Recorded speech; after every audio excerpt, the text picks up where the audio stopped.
బంట్వారం మండలము యాచారం గ్రామానికి చెందిన నక్కలి అశోక్ యొక్క ఫిర్యాదు మేరకు ఆ ఫిర్యాదులో తన తల్లిదండ్రులకు అప్పుల బాధ అయిండు అని చెప్పేసి తల్లిదండ్రులు వాళ్ళ ఫాదర్కు గుండెపోటు వచ్చిందని చెప్పేసి ఆ, గుండెపోటును చూసి వాళ్ళ ఫాదర్ చనిపోయిన దాన్ని చూసి వాళ్ళ భార్య లక్ష్మి అనేట ఆమె కూడా చనిపోయిందని చెప్పేసి ఫిర్యాదు రావడం జరిగింది. ఫిర్యాదులో భాగంగా మా బంట్వారం ఎస్ఐ గారు, దరూర్ సిఐ గారు మన నేరస్థలానికి పోయి క్షుణ్ణంగా పరిశీలించగా అక్కడ 2 ఇంజెక్షన్స్ అక్కడ కనపడే వరకు అది అనుమానాస్పదంగా మాకు అనిపించి అనుమానాస్పద మృతిగా కేసు ఫస్ట్ నమోదు చేసుకున్న తర్వాత లోతుగా వాళ్ళ డాటరు నక్కల సురేఖ అనే అమ్మాయి మీద కొద్దిగా మాకు అనుమానం ఉండి తరోగా ఇంట్రాగేషన్ చేయగా ఆమె తల్లిదండ్రుల ఆమె యొక్క పనిచేసే హాస్పిటల్ నుంచి తీసుకొచ్చిన మత్తు ఇంజెక్షన్లు ఇవ్వడం వల్ల ఇచ్చి చంపినానని చెప్పి మన నేరం ఒప్పుకోవడం జరిగింది. ఇటు నేరానికి గల కారణాలైందని లోతుగా విచారించగా ఈ అమ్మాయి వేరే అబ్బాయితోటి ప్రేమ వివాహంలో ఉండగా ఇది తల్లిదండ్రులకు చెప్తే కులాంతర వివాహానికి తల్లిదండ్రులు ఒప్పుకోకపోగా 2-3 సార్లు చెప్పినా కానీ వినకుంటుండారు.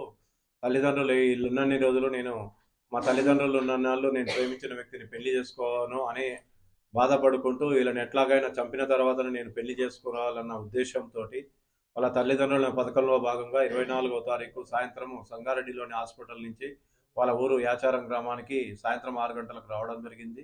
ఆ తదుపరి వాళ్ళ తల్లిదండ్రులు ఆ సమయంలో పొలం దగ్గరికి పోయి రాత్రి ఇంటి దగ్గరికి వచ్చిన తర్వాత వాళ్ళ అమ్మ అన్నం వండి పెట్టిన తర్వాత, అమ్మ నీకు ఒంటి నొప్పులు ఉన్నాయి కదా, నేను డాక్టర్ని అడిగి మత్తు ఇంజక్షన్లు తెచ్చాను, నీకు మత్తు ఇస్తా అని చెప్పేసి వాళ్ళ మదర్కు ఇంజక్షన్ ఇవ్వడం జరిగింది. ఇంజక్షను డోస్ కంటే ఎక్కువ డోస్ ఇస్తే ఇమీడియట్గా క్షణాల్లో చనిపోతారని తెలిసి ఆమెకు నాలెడ్జ్లో ఉన్నది కాబట్టి వాళ్ళ మదర్కు ఇంజక్షన్ ఇవ్వగానే ఇమీడియట్గా పడుకున్నది. ఆ సమయంలో వాళ్ళ తండ్రి ఇంటి బయట చలి కాగడం జరుగుతున్నది.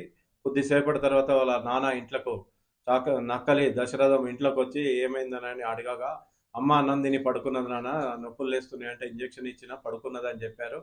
తర్వాత నాన్న నీకు కూడా నడుముల నొప్పులు ఉన్నాయి కదా, నీకు కూడా డాక్టర్ని అడిగి ఇంజక్షన్ తెచ్చినా అని చెప్పి మా పథకంలో భాగంగా వాళ్ళ నాన్నకు కూడా ఇంజక్షన్ ఇవ్వడం వల్ల ఇమీడియట్గా చనిపోయి అలా మదర్ మీద పడటం జరిగింది.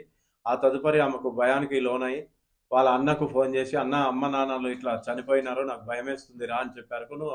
వాళ్ళ అన్న వచ్చి చూసిన తర్వాత వాళ్ళ చుట్టుపక్కల వాళ్ళందరూ కూడా వచ్చి మార్పల్లి హాస్పిటల్ తీసుకుపోయారు. అక్కడ చనిపోయినారని తెలిసింది.